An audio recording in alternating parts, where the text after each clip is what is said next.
Hey guys, I want to welcome everyone back to Texas Silver. I appreciate everyone being here. Also, if you're new, welcome to the channel. I know a handful of y'all must have probably come over from Jeremiah Babe's channel. I greatly appreciate y'all coming over here. From his channel, he told me he was going to give me a shout out, especially about this video. And I want to extend my gratitude to JB for always supporting me and pushing me to do this channel. And he sent me an article that I'm going to talk about later in this video. So before I got into this, I wanted to welcome everyone here and then also thank JB for his support and then also giving me the shout out and all that. So, all right, let's get into this. Gentlemen, I know I've been talking about this for a while and it is finally cold enough outside to do this video. I'm going to talk about this beast really quick, but then I'm going to get away from it because it is literally cooking me. But this is an Avalon Olympic, and it is an actual wood stove insert. So this isn't electric or anything like that. This thing has real wood burning in it. And this is how I heat my house. It'll heat up to 2,600 square feet, and it actually has a blower, and I have it off right now because then I'd probably burst into flames. But I'll show that right there. I'm sure y'all can hear that. Hopefully the audio picks it up. But this thing is great. You can control the burn rate down here with this knob. It controls how much oxygen gets in there, so you can slow it down right now. And I'm going to kill it right now. I'm going to slow down the burn because it is just, it's rocking me, ladies and gentlemen. Right now, I think it is about 23, 24 degrees outside, and inside this living area, it's probably 80, 85 degrees. It's great because I like to sleep in a cool room. So the common areas like the kitchen, dining room, living room, and all that stay very comfortable or almost too warm. But your rooms are cool, so for me, that's awesome. But this thing, if you've been with me for a little while, you've probably heard this story, but I bought this house, I think it was about 10, 11 years ago, and it was either the first or second year that we had this place. The temperatures got down in the teens, and my heater would not keep up, and I said, never again. And as you can tell, this thing was a massive fireplace. But I put this thing in here because it's a lot more economical. It burns probably a quarter of the wood and puts out, I don't know, 4 or 5 times the heat. It's crazy. I know this thing looks small, but it's incredible. But what I can do is I can fill this thing up with wood, put it on a slow burn, and this thing will put out heat, I think, for about 12 hours. I can come back and it'll still have coals after I get back from work. And just throw some logs and get it back going, and this thing is great. It is a lifesaver for sure. Probably one of the best investments I've ever made, definitely on the house. It's paid for itself probably 10 times over. I want to believe I paid $3 to $4 grand, but that was like 10 years ago, but that was installed. They came in, they put in the pipes and all that. They go through the chimney. And I probably could have done it myself, but I just figured something like this, a professional needs to put it in. But I guess I'll show you a little bit how it works. I showed y'all the blower. This knob down here, you pull out or push in, and that controls the oxygen in it. There's a lever up here that controls the flue. So you open and close that. And then I'll show you that this is, in fact, a wood stove. Oh, got some coals wanting to come out. But there you go. Woo! I'm gonna close that thing. These are beautiful to watch. It's cool to watch the flames dance around in there because the fire acts a little bit different than just when it's in a traditional fireplace. And the thing about a fireplace is all your heat goes straight up the roof. Straight up the chimney. So I would highly recommend, if you're able to get a freestanding or a stove insert like this, I would highly recommend it. I think even if you'd have to buy your own wood, it would still probably be worth it. Obviously, I have acreage and I cut and split my own wood, so it's very cost effective for me. But the main reason why I really like it is if the power goes down, whatever, I have heat no matter what. And this thing puts out a lot of heat. Okay, I'm gonna wrap it up with the stove just because this thing is cooking me, and I'm gonna finish the video away from this bad boy. All right, ladies and gentlemen, sorry, I had to get away from that thing. That thing was cooking me. I was about to burst into flames. But okay, so where were we? Real quick, before I get any further into this, Jared from Revert to Means sent me a text, and I've just been so busy when I got back. I was tending to animals. I was getting the fire going, getting information for this video, so I appreciate him checking on me, but I am good. Thank you, Jared.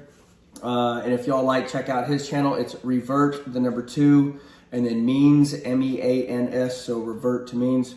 But so JB sent me this article from Jeremiah Babe from YouTube. If you follow him, if you follow my channel, more than likely you follow him as well. But he sent me an article on Zero Hedge, and I guess I didn't realize that last year what caused the winter storm was the natural gas lines that froze, and so the natural gas wasn't able to get to the generators, and so obviously they couldn't create the power. So apparently that's what is in danger again. So hopefully, from what I understand, this has been fixed, but just know if it hasn't, or they still aren't able to keep these pipes from freezing, that we could be dealing with the same thing that we did last year. I was checking the temperatures, and I guess Abilene's going to be 3 degrees tonight, which is that's pretty cold, especially for Texas.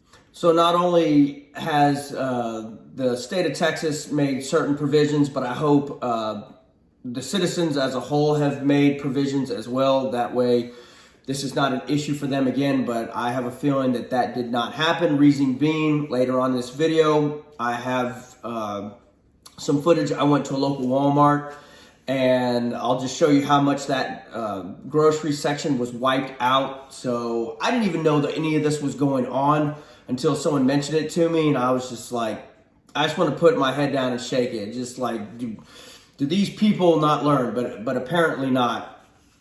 So I know on this channel a lot of times we talk about the importance of prepping and putting back food and water and all that, and this is a prime example why we do it. So I didn't even know that any of that was going on at the grocery stores, and I guess I didn't really care or even think about it because I know I have everything. I know I have this stove that's going to keep me warm. My pantry is full. I have the dried food. Obviously, I have my security. I've got water. I just everything that I need. So if the power to go out right now, I would still be right around in my underwear. I guess it would just be in the dark, but this is the reason why we do this. So it doesn't have to be a major event like I know we talk about the collapse of society, the collapse of the monetary system and all that, but just stuff like this, like the hurricanes and tornadoes that we had earlier this year. Now we have this winter storm that's coming through. This is why we prepare. It's not always about the end of the world. It's times like this, and this is only a 2 or 3 day event, but look at the grocery store. It got wiped out because people aren't preparing. Obviously, everyone that is here, I'm sure, is not even having that issue because you're already awake. But, just, maybe show your friends this video, pass it on, and I appreciate everyone that does share the videos, and maybe someone will learn something from this. But that's why we talk about it, and that's why the comments below that helps out others that watch the channel for ideas. I know I've gotten a lot of ideas from comments, and I appreciate all of them. But so the winter storm, this is how bad it got last year. And I didn't realize it was this many, but there was 246 deaths last year. Now, obviously, this storm isn't going to be as bad, but the age ranged from 1 year old. Is that right? 1 year old? I don't know. I've never even known what the proper, I guess it's 1 year old. 1 year old, I guess, kiddo, all the way up to 102. 2/3 of the death were from hypothermia. So it was from that. Also an issue that a lot of people don't realize, and I know I've talked about this on another video, but if your water freezes, then you can become dehydrated. And I know that sounds weird because you normally think about heat and dehydration. But if your water freezes and you're not able to get water into your system, you can die from dehydration. So water is just as important in the wintertime as well. I know on another video I talked about probably 4 or 5 months ago, but I talked about preparing for the wintertime. And there's some very inexpensive things that could possibly save your life that I greatly recommend you getting. One of those being these emergency blankets. They're probably $2-3 at Walmart, Amazon, Target, wherever you want to shop. But these things reflect like 90% of your body heat.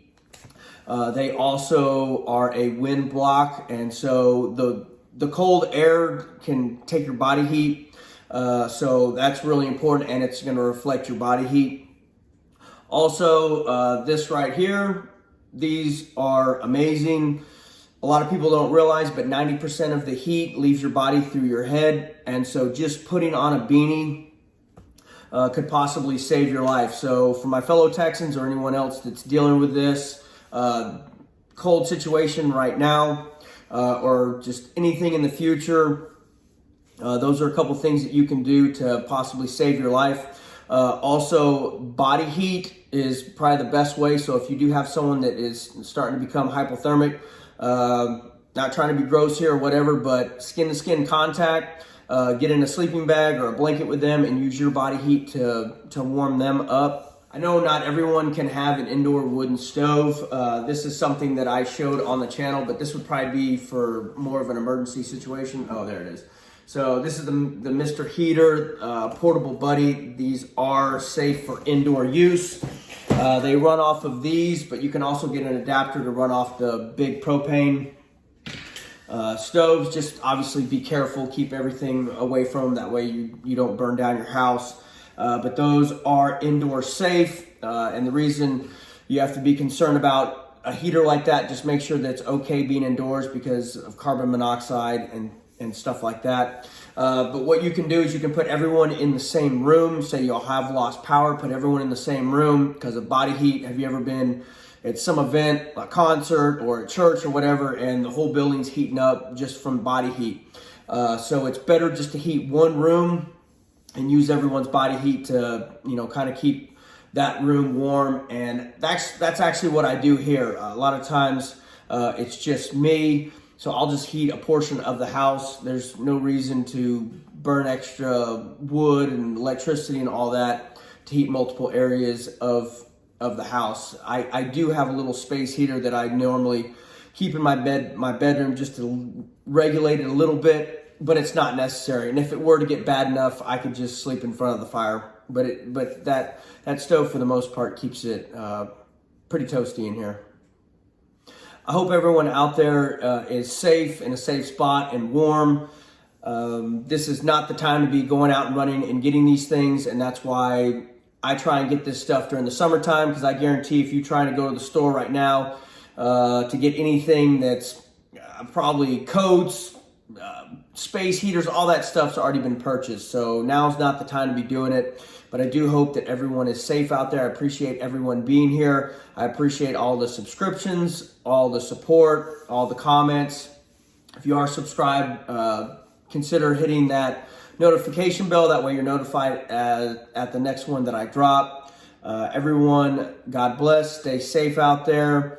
And now I guess you get to see what the local Walmart looks like here. All right, ladies and gentlemen, right now I'm at Walmart, local Walmart, kind of near my town, and I got to keep talking, that way I don't get a copyright infringement or whatever on my channel. But if no one was aware, there's a cold front that's coming through. I mean, it's going to be, it's going to be kind of bad, but nothing like last year. We're going to be pretty much below freezing temperatures for 2 days. We're getting precipitation. There's going to be ice on the roads, all that. And look at what all these crazy, unprepared idiots have already done. All right, so nothing even major is going on. We're going to have below freezing temperatures for 2 days. And they've literally wiped out all the milk, all the eggs. All the eggs are gone. I think there's a couple cartons in there. But, you know, throughout the store, they've just completely wiped out all the staple things. I'll go, like, the bread aisle pretty much is wiped out.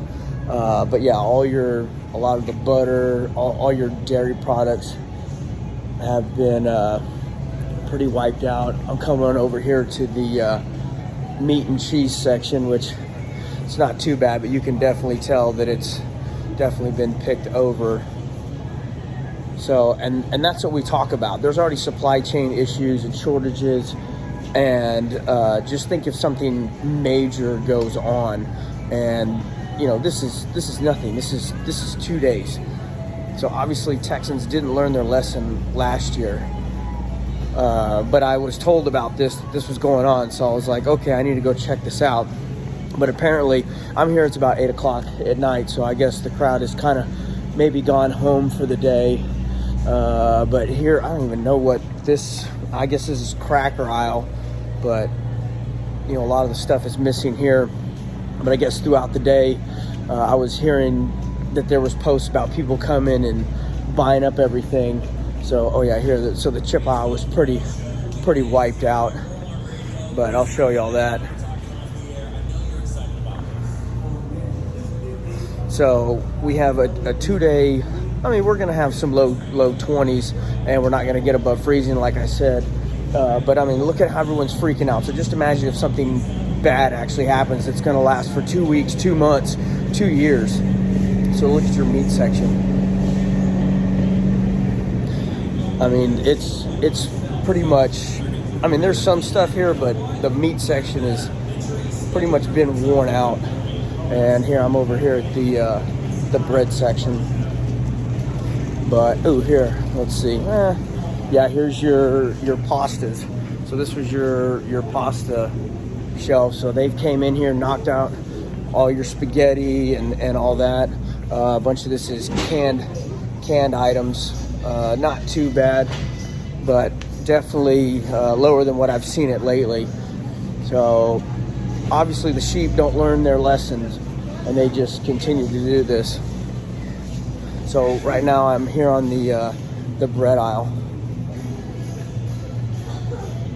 but pretty much all wiped out. And I mean, there's some things, but this just kills me. And you know, I'm prepared, so I didn't even think anything of it. I was like, okay, cool, we're gonna have freezing temperatures for 2 days. There's gonna be some good ice on the roads. Obviously I have to go to work, so it doesn't matter. I gotta drive in this garbage anyways. But yeah, Texans don't know how to drive in this stuff either. But even a lot of your frozen items, I guess pizzas are getting wiped out too.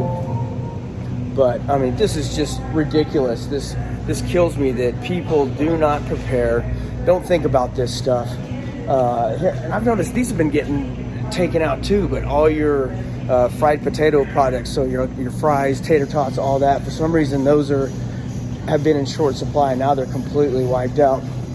But it never ceases to amaze me how people, I guess, I don't know if they just go to the grocery store every day and pick up stuff that they're gonna make, or pick up for the week or whatever. Yeah, here's another, I don't even, I guess there's all a bunch of breakfast stuff.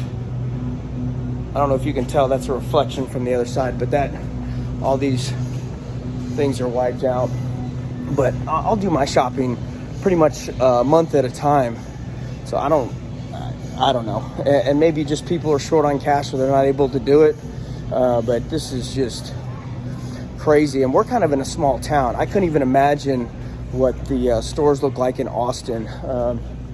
I guess I could try and go buy one of those, but I have a feeling it's just going to be worse than what's going on here. So just want to let y'all know what's going on in our area. We have a decent winter storm. There's the cereal. I guess cereal kind of got taken out too. But Texans again, not learning their lessons. Ooh, here's another thing I keep hearing about. So check out the pet food. How are you, sir? Good. So look at, this is your pet food aisle, and it is completely decimated. So if you have dogs and cats, you may want to consider putting back some extra food for them. That way they don't go hungry. I'm gonna go check out the ammo just for poops and giggles. All right, so I made it to the security section, and they have some lead slingers, and they also have some food for the lead slingers. All I'm really seeing is some 12 gauge that's like bird type loads. They also have some 22, which I'm kind of surprised, but they have the CCI standard velocity. And then they also have some 7.62 by 51 UGA. So if you need any of that, they got it down here. I've got thousands of rounds of 308, 7.62 by 51, so I'm not gonna pick any up. I was just curious to what it looks like, but I guess I'm gonna get out of here. So I literally came here, I don't need anything. I just came here to film and let y'all know what's going on and giving y'all an update what's going on in Texas. I'm gonna hurry up, get home, get in front of my wood burning stove and get down to my underwear, because it's probably 85 degrees in my house right now, and I don't think we're below freezing yet, but it's gonna be low 20s tonight. And then all day tomorrow, it's pretty much gonna be in the 20s. The high is gonna be 32. So we're not gonna get above freezing. So I guess it's gonna be Thursday and Friday will be the bad days. And then we have 100% chance of precipitation. So it should be pretty interesting what the roads are like. But yet again, Texans screwing up. You would have thought they learned their lesson, but apparently not. A bunch of sheep. Oh yeah, one more thing I forgot to mention. It's funny, this hat. So I get a lot of looks, and some people come up and shake my hand and tell me how much they like it. Then others give me the like, I want you to die stare. And then others are like, man, like look at me like, man, this guy must have a ball bag the size of red. But anyways, I like it. I like doing controversial things sometimes. You know, the sheep get all riled up, but don't do anything about it. All right, I'm getting out of here for real. All right, so I'm sitting here filling up, and I just wanted to show y'all something that I thought was pretty interesting. But I remember when I was a kid, diesel was always cheaper than unleaded fuel. And so like now, unleaded fuel is a lot cheaper than diesel. But if you look right here, and I guess it's backwards in the video, but it's $3.45 for diesel and $3.54 for regular, but that is for the non-ethanol gas. So that's how much they dilute our fuels with ethanol to make it cheaper. $3.09 for regular unleaded. So that's crazy. So your unleaded is, what is that, like 36 cents cheaper because they add all that ethanol in there. Okay, I'm almost filled this thing up. What are we at? 12 gallons, and we're already at 45 bucks. I think I had half a tank, but I'm gonna fill up. And actually, I'm surprised that these tanks, or that these fueling stations have fuel, because a lot of times everyone will run out, you know, fill up every gas can and everything, that fill up all their vehicles and all that, which I recommend, but I'm just getting it because I'm here. But let's see, we're at 17 gallons, we're at 60 bucks, and I think we're almost done. Yep, that's it.